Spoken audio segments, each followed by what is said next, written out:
नमः प्रणवार्थाय शुद्धज्ञानैकमूर्तये निर्मलाय प्रशान्ताय दक्षिणामूर्तये नमः।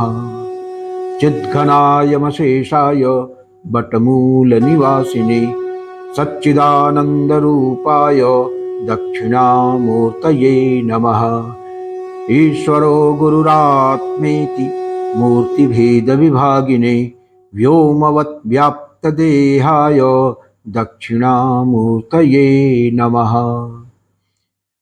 विघ्नेश्वराय वरदाय सुरप्रियाय लंबोदराय सकलाय जगद्धिताय नागाननाय श्रुतियज्ञविभूषिताय गौरीसुताय गणनाथ नमो नमस्ते। विघ्नार्तिनाशनपराय गणेश्वराय सर्वेश्वराय सुखदाय सुरप्रियाय विद्याददाय विकटाय च वामनाय भक्तप्रसन्नवरदाय नमो नमस्ते। ओम नमः श्री गुरवे शिवाय। ओम नमः श्री परदेवतायै। सो फ्रेंड्स, पिछले एपिसोड में हम लोगों ने अस्टार चक्र के बारे में चर्चा किया था। अब एक और बात करते हैं कि ये जो 8, 9, 10 श्री चक्र के ये जो 8वें, 9वें और 10वें ये 3 आवरण हैं, इनको मिला के तृतीय कल्प बनता है। इसको पश्चिमाम नायात्मक संहार चक्र भी कहा जाता है। इसका पश्चिम आमनाय,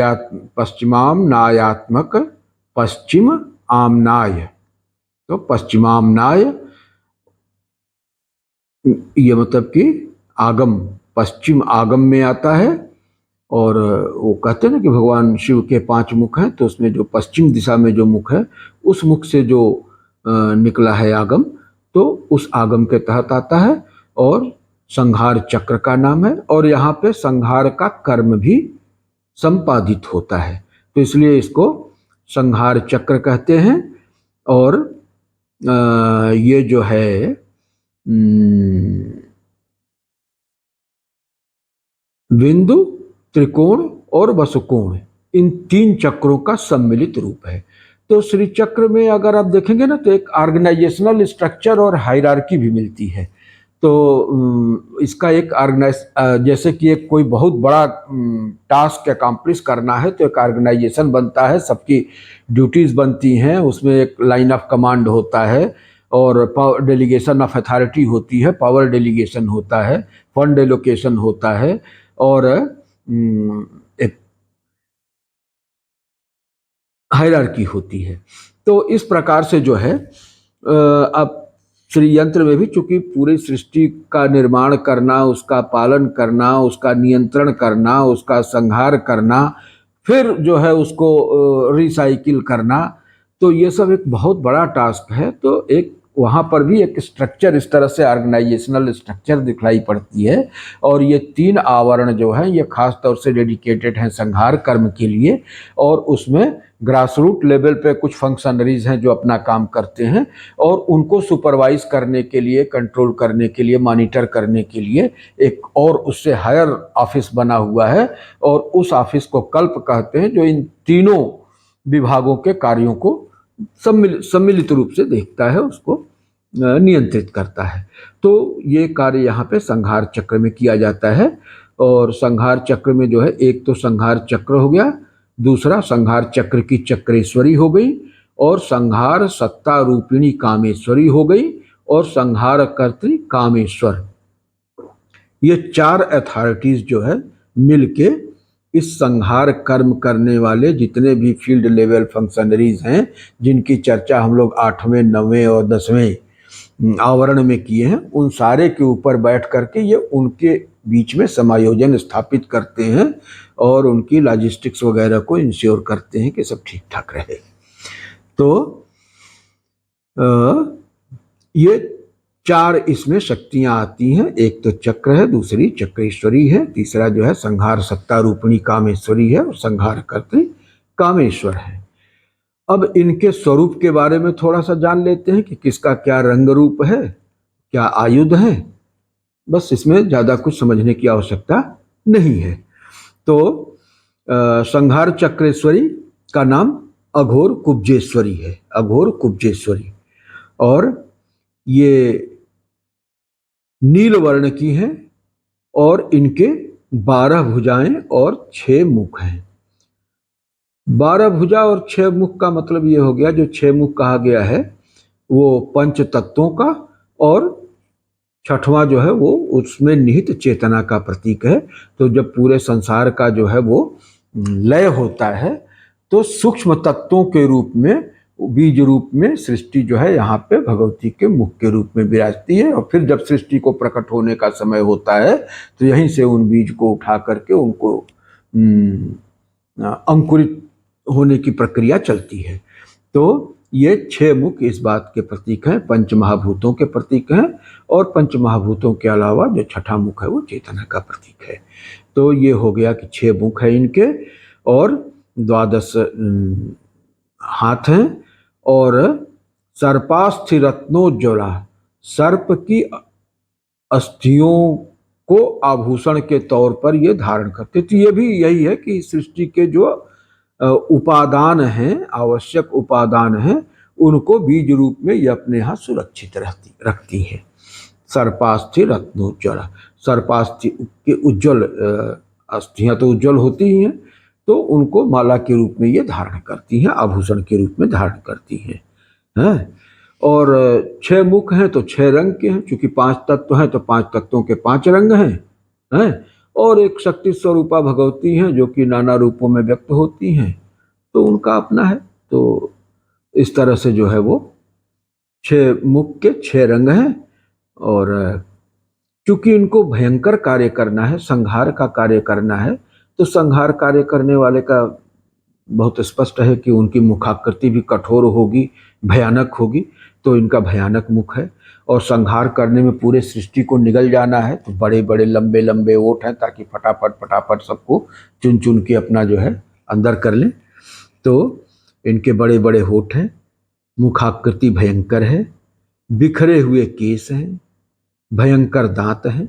ये इनकी आकृति का वर्णन है। और इस आकृति के वर्णन के पीछे का सिद्धांत ये है कि चूंकि संहार एक भयंकर कर्म है, तो भयंकर कर्म करने वाले की मुखाकृति जेस्चर्स भी उस तरह के ही होते हैं, वरना तो वो फिर भयंकर कर्म कर नहीं पाएगा। तो इसलिए उनकी आकृति इस तरह की है। अब ये थोड़ी सी एक दार्शनिक चर्चा आती है कि वास्तव में तो महात्रिपुर सुंदरी भगवती पराशक्ति ही एकमात्र सत्ता है, लेकिन वो सृष्टि के निमित्त जो है अलग अलग कार्यों का संपादन करती हैं। तो जिस समय अब शिवधाम में विश्राम कर रही होती हैं भगवान शिव के साथ में, तो उस समय अनाख्या शक्ति होती हैं। जिस समय सृष्टि की ओर उन्मुख होती हैं व्यापिनी शक्ति के रूप में, तो सृष्टि करती वो बन जाती हैं। और जिस समय जो है वो सृष्टि के पालन के लिए सृष्टि के अंदर अनुप्रविष्ट होकर उसका पालन करती हैं, रक्षण करती हैं, तो उस समय वो समना शक्ति के रूप में हो जाती हैं। तो वहाँ पे जो है वो स्थिति सत्ता रूपिणी कामेश्वरी हो जाती हैं। और फिर जब आत्मसात करने की स्थिति आती है, जब समय हो जाता है, वियर एंड टीयर ज़्यादा हो जाता है, रिसाइकिल करना होता है, तो उस समय वो सारे रॉ मटेरियल को जो है वो आत्मसात कर लेती हैं और फिर उसको प्रोसेस करके रिसाइकिल कर देती हैं। तो वो उस दशा में, संहार की दशा में, वो संहार सत्ता रूपिणी कामेश्वरी हो जाती है। तो मतलब एक ही जो महाकामेश्वरी हैं, वो सृष्टि सत्ता रूपिणी कामेश्वरी, स्थिति सत्ता रूपिणी कामेश्वरी और संहार सत्ता रूपिणी कामेश्वरी, ये तीनों रूपों में आती हैं। और संभव धाम में जब विश्राम कर रही होती है तो अनाख्या शक्ति होती है। अनाख्या शक्ति में 2 भेद हो जाते हैं, एक अनाख्या शक्ति, एक अनाख्या कला। तो जब चेतना के रूप में आके सृष्ट पदार्थों में अनुप्रविष्ट होती हैं, तो वो जो है वो अनाख्या कला हो जाती हैं, और नहीं तो संभव धाम में अपना विश्राम कर रही होती है। तो एक ही पराशक्ति है, वो कार्य निष्पादन की दृष्टि से अलग अलग डेजिग्नेशंस को जो है वो ले लेती हैं। तो ये डेजिग्नेशंस में अंतर हो जाता है अलग अलग कार्य करते समय, इतनी सी बात है। और ये पंच प्रेतासनासीना है, पंच प्रेत के आसन पे आसीन है। तो पंच प्रेत आप जान ही रहे हैं, ब्रह्म विष्णु रुद्र ईश्वर सदाशिव। और ये प्रेत इसलिए है कि इन्हीं की प्रेरणा से जो है ये तत्वों का उद्भव होता है, तो इसीलिए इनको प्रेत कहा जाता है कि इनकी प्रेरणा से तत्वों का उद्भव होता है। तो ये 5 तत्व जो है वो उत्पन्न होते हैं, वो आकाश, वायु, तेज, जल और पृथ्वी। तो पंच प्रेतासनासीना के मतलब कि इनके पास वो एजेंसीज हैं जिनके चलते ये 5 प्रेत पैदा होते हैं, और इन पंच प्रेतों के योग से जो है सृष्टि के निर्माण की प्रक्रिया आगे बढ़ती है। तो पंच प्रेतासनासीना है, ठीक है ना। और इनके 2 हाथ हैं, दोनों हाथ में कपाल धारण करती हैं, नरमुंड धारण करती हैं। तो उसका भी संकेत वही उपादान कारण से है कि संसार के निर्माण के लिए जो भी आवश्यक उपादान चाहिए होता है वो सब ये बीज रूप में अपने साथ रखती हैं, ठीक है। और नीले रंग का वस्त्र धारण करती हैं, बाल इनके बिखरे हुए हैं। तो ये हो गया संहार सत्ता रूपिणी कामेश्वरी का वर्णन। और संहार कर्ता कामेश्वर का क्या स्वरूप है? तो संहार कर्ता कामेश्वर और जो उनकी कामेश्वरी होंगी उनमें समानता रहती है ना। तो क्योंकि एक ही सिक्के के 2 पहलू हैं, शक्ति और शक्तिमान एक ही सिक्के के 2 पहलू हैं, अलग अलग कोई सत्ता नहीं रहती है, तो उनमें बहुत समानता होती है। तो सृष्टि कर्तृ कामेश्वर के 4 भुजाएं होती हैं, और उन 4 भुजाओं में ढाल, तलवार, पाश और अंकुश, ये 4 आयुध सुशोभित होते हैं। और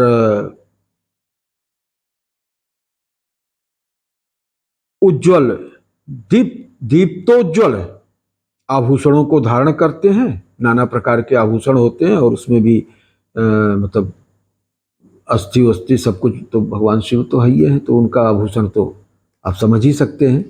तो ये दीप्तोज्वल आभूषण धारण करते हैं, उगते हुए सूर्य के सदृश इनकी कांति है। और इनका कार्य क्या है? लय, समस्त लय कारणम, इस पूरे संसार के लय के स्थान है, माने वो स्थान है जहां पर जाके सारा संसार विश्रांत होता है। तो